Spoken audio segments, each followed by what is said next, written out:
बदलापूरच्या संपूर्ण घटनेनंतर राज्यभरात संतापाची लाट उसळली आहे.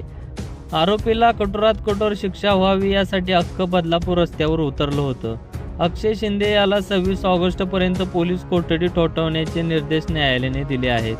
सध्या पोलिसांकडून अक्षय शिंदे यांची कसून चौकशी सुरू झाली आहे. अशातच बुधवारी बदलापूरमध्ये अक्षय शिंदे राहत असलेल्या खरवई गावात ग्रामस्थ आक्रमक झाले. अक्षय शिंदेंच्या खरवईपासून काही अंतरावर असलेल्या एका चाळीत राहतो. ग्रामस्थांनी बुधवारी त्याच्या घरात शिरत कुटुंबियांना बाहेर काढले आणि घरातील सामानांची तोडफोड सुरू केली. त्यानंतर गावकऱ्यांनी अक्षय शिंदे यांच्या कुटुंबियांना घरातून हुसकावून लावत गाव सोडण्यास भाग पाडले.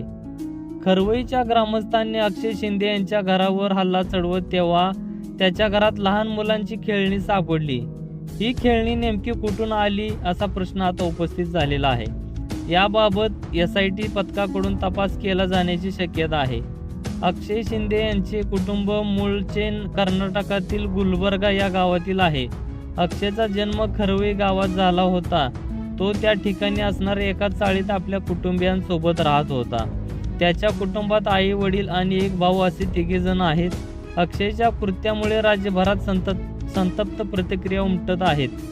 तो 10वी पर्यंत शिकला होता. यापूर्वी तो एका इमारतीचा सुरक्षा रक्षक म्हणून काम करत होता.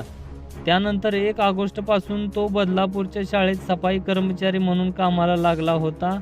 त्याने 2 चिमुरड्या मुलींना स्वच्छतागृहात नेऊन त्यांच्यावर लैंगिक अत्याचार केला होता.